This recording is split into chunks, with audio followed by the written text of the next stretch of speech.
राज्याची मंत्रिमंडळाची बैठक नुकतीच पार पडली आणि त्या संदर्भात विविध मंत्र्यांनी जे काही ब्रीफिंग दिलं, अजून अधिकृत प्रेस नोट त्याची यायची आहे, त्यातनं ज्या गोष्टी लक्षात आल्या आहेत त्यामध्ये राज्य सरकारने काही महत्त्वपूर्ण निर्णय घेतलेले लक्षात येत आहेत। यामध्ये वीकेंडला म्हणजे शनिवार रविवारी कंप्लीट लॉकडाऊन आणि इतर दिवशी पार्शल लॉकडाऊन किंवा ज्याला कडक प्रतिबंध म्हणता येतील अशा प्रकारचा निर्णय हा राज्य सरकारने घेतल्याचं लक्षात येत आहे। आम्ही जनतेला आवाहन करतो की या संपूर्ण निर्णयाला जनतेने सहकार्य करावं।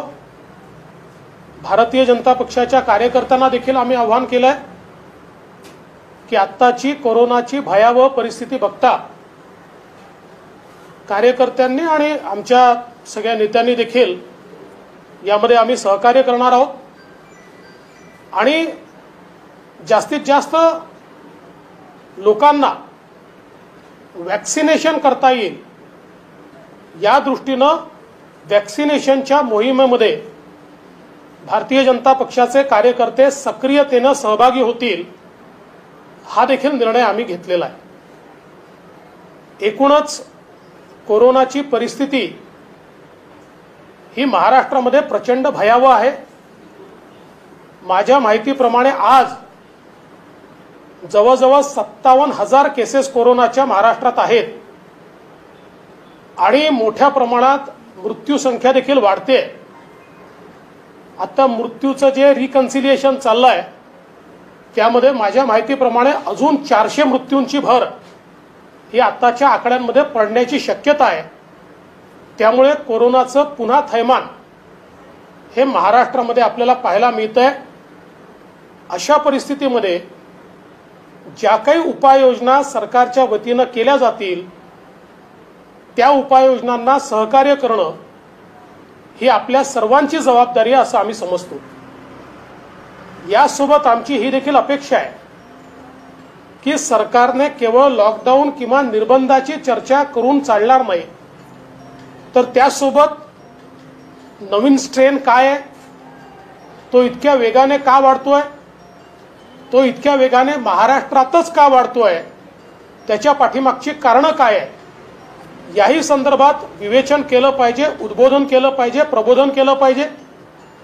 नवीन स्ट्रेनमध्ये काल मी देखील काही दवाखान्यांना काही एक्सपर्टची चर्चा केली, मेडिकल कॉलेजेसमध्ये गेलो, त्यावेळेस डॉक्टर्सनी सांगितलं की नवीन स्ट्रेनमध्ये मोठ्या प्रमाणात लंग अफेक्ट होत आहेत आणि फार लवकर ते अफेक्ट होत आहेत। तर या संदर्भात काय काळजी घेतली पाहिजे हे देखील सांगण्याची आवश्यकता आहे, कारण सुरुवातीला काही सिम्पटम्स नसतात आणि मग सिम्पटम्स वाढतात अशा प्रकारचं सांगण्यात आलेलं आहे। याचं प्रबोधन कुठेही सरकारकडनं होत नाहीये। आमची अपेक्षा आहे की तज्ज्ञांच्या माध्यमातून नवीन स्ट्रेन, त्याचे सिम्पटम्स, घेण्याची काळजी आणि लवकर त्या संदर्भात उपचार मिळेल या संदर्भातही कुठेतरी चर्चा आणि प्रबोधन सरकारने केलं पाहिजे। तिसरी आमची महत्त्वाची या ठिकाणी मागणी अशी आहे की मुंबई आणि पुणे ही महाराष्ट्रातली महत्त्वाची शहरं आहेतच आणि त्याची काळजी घेतलीच गेली पाहिजे, पण मुंबई पुण्याच्या बाहेरही महाराष्ट्र आहे हे सरकारला लक्षात घ्यावं लागेल आणि या उरलेल्या महाराष्ट्रामध्ये संपूर्ण आरोग्य सेवा ही महानगरपालिकांकडे नाही, ती राज्य सरकारकडे आहे आणि म्हणून राज्य सरकारला ही जी आरोग्य सेवा आहे ही आत्ताच्या परिस्थितीचा मुकाबला करण्याकरता सक्षम करावी लागेल। कारण आज जवळजवळ उभ्या महाराष्ट्रातनं माझ्याकडे फोन्स येत आहेत, आमच्या सगळ्या कार्यकर्त्यांना माहिती येते दवाखान्यांमध्ये बेड्सची उपलब्धता नाही आहे, व्हेंटिलेटर्स कमी पडत आहेत, ऑक्सिजनेटेड बेड्स कमी झाले आहेत आणि म्हणून याहीकडे सरकारने अधिक चर्चा करून त्याचा पुरवठा कसा वाढवता येईल याचा विचार केला पाहिजे। ज्या प्रकारे माननीय पंतप्रधानांनी सांगितलं की ट्रॅकिंग, ट्रेसिंग आणि ट्रीटमेंट आणि त्यासोबत वॅक्सिनेशन या गोष्टी किती वेगानं आपल्याला करता येतील याकडे राज्य सरकारने विशेष लक्ष दिलं पाहिजे। एक गोष्ट अजून या ठिकाणी मला राज्य सरकारला विनंती करावीशी वाटते की आता राज्य सरकारने जवळजवळ सक्तीची कारवाई करून 4 ते 5 हजार कोटी रुपये हे वीज ग्राहकांकडनं जमवलेले आहे.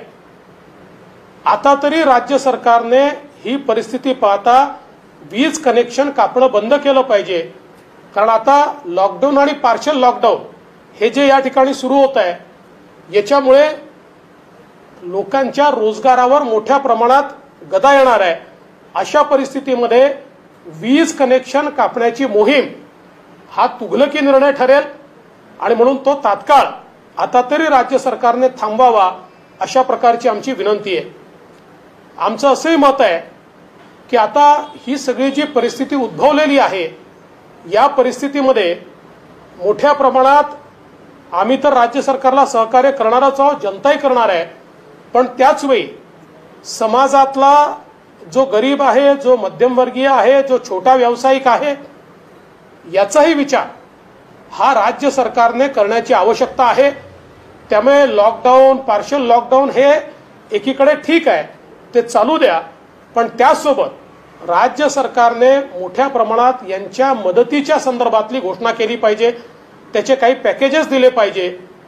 मला हे समजतं की सगळी नुकसान भरपाई राज्य सरकार देऊ शकत नाही, ती अपेक्षा देखील नाही, पण हा जो गरीब आणि मध्यम वर्ग आहे यांना जगण्यापुरतं तरी जी मदत आहे किंवा तगण्यापुरतं जी मदत आहे ही मदत तरी राज्य सरकारने केली पाहिजे अशा प्रकारची आमची अपेक्षा आहे.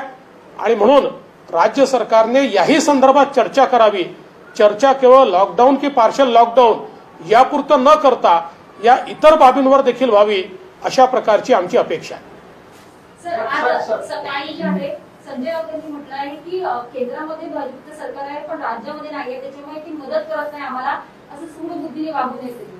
असं आहे की संजय राऊत असतील किंवा इतर या आघाडीचे नेते असतील हे आपली अकर्मण्यता लपवण्याकरता केवळ केंद्र सरकारकडे बोटं दाखवतात. आणि मी तर माध्यमांनाच विनंती करणार आहे, मी तर पुराव्यासहित केंद्र सरकारने काय काय मदत केली हे दाखवलंय आणि तो कोणीही ते नाकारू शकलेलं नाही. इतक्या मोठ्या प्रमाणात महाराष्ट्राला केंद्र सरकारने मदत केलेली आहे, त्यामुळे कधीतरी त्यांना प्रतिप्रश्न विचारत जा की ही मदत गेली कुठे. आणि म्हणून मला असं वाटतं की आता ज्यावेळी माननीय मुख्यमंत्री आणि या सरकारचे नेते आमच्याकडनं अपेक्षा करतायत की आम्ही त्यांना मदत करावी, आम्ही त्यांना पाठिंबा द्यावा आणि आम्ही तो देतोय, त्यावेळी त्यांनी मात्र राजकारण करायचं हे योग्य होणार नाही. त्यांनीही राजकारण बंद केलं पाहिजे. उठ सूट प्रत्येकाने केंद्र सरकारकडे बोट दाखवायचं आणि स्वतः मात्र हातावर हात धरून बसून राहायचं हे चालणार नाही. महाराष्ट्रातली जनता हे देखील सहन करणार नाही. महाराष्ट्र की कैबिनेट ने अभी कुछ निर्णय लिए हैं, अधिकृत रूप से उसकी जानकारी नहीं मिली है, पर कुछ मंत्रियों की ब्रीफिंग में ये जरूर पता चला है कि महाराष्ट्र में आज से या कल से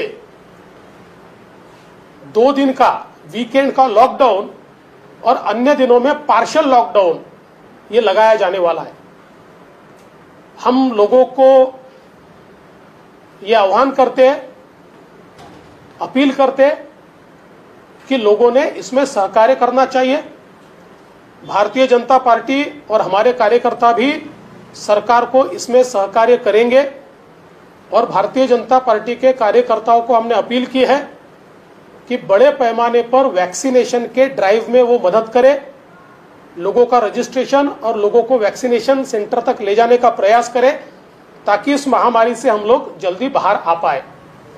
इसके साथ साथ हमारा मानना ये भी है कि जहां एक और लॉकडाउन की चर्चा हो रही है वही सरकार ने इस बात का भी प्रबोधन करना चाहिए, उद्बोधन करना चाहिए कि ये नया स्ट्रेन कोरोना का किस प्रकार से है, इसका इफेक्ट किस प्रकार से हो रहा है, इसमें किस प्रकार से लोगों ने केयर करनी चाहिए, इसमें क्या क्या दिक्कतें आ रही है, इन सारी चीजों का प्रबोधन भी मैं ऐसा मानता हूं बहुत आवश्यक है. इसके साथ साथ आज महाराष्ट्र में बड़े पैमाने पर केसेस बढ़ रही है. 57,000 केसेस ये आज महाराष्ट्र में रिपोर्ट की गई है और इसके चलते बेड्स की कमी है, ऑक्सीजनेटेड बेड्स की कमी है, वेंटिलेटर्स की कमी है। तो सरकार ने इस पर भी चर्चा करके एक प्लान तैयार करना चाहिए कि इसी प्रकार से संख्या बढ़ती रही तो अगले 10-12 दिनों में हम लोग एक बहुत ही भयावह इस प्रकार की परिस्थिति में पहुंचेंगे।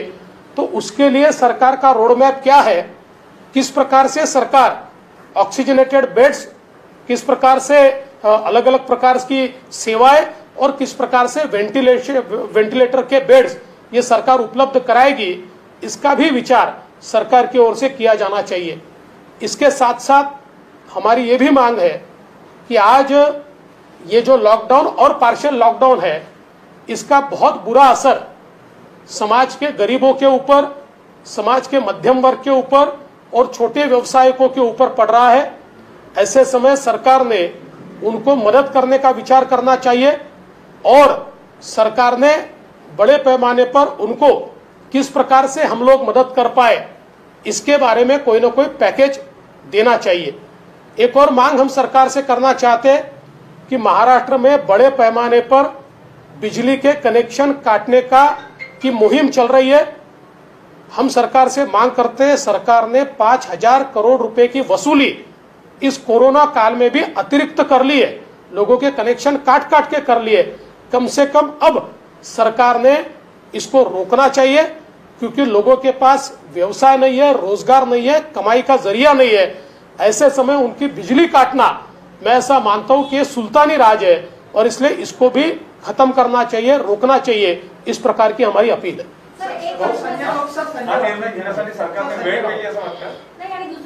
देखिए, संजय राउत जी या जो सारे के सारे इस सरकार के मंत्री हैं, ये जिस प्रकार की बात करते हैं, हर चीज पर केंद्र सरकार की ओर उंगली उठाते हैं।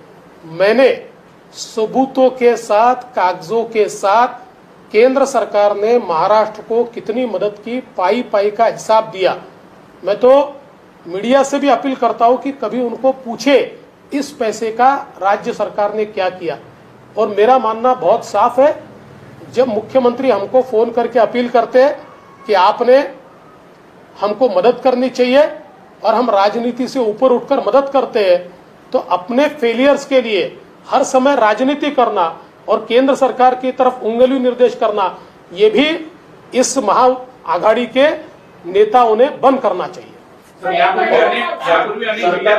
सरकारने आता जी सगळी व्यवस्था करायला सुरुवात केली आहे। पहिल्या लाटेनंतर जेव्हा आकडा पूर्णपणे कमी होता तेव्हा त्यांनी आरोग्य यंत्रणा जी आहे ती बळकट करण्याची गरज होती, पण तेव्हा न कळता आता ते सगळं जेव्हा अंगावर येतात तेव्हा सगळी तयारी करतात, तर कितपत योग्य आहे? मला असं वाटतं की कोरोनाच्या संदर्भात मधल्या काळामध्ये राज्य सरकार देखील मोठ्या प्रमाणात त्या ठिकाणी कॉम्प्लिसंट झाली आणि राज्य सरकारने आपली तयारी ही जवळजवळ त्या ठिकाणी थांबवून दिली किंवा बंद केली।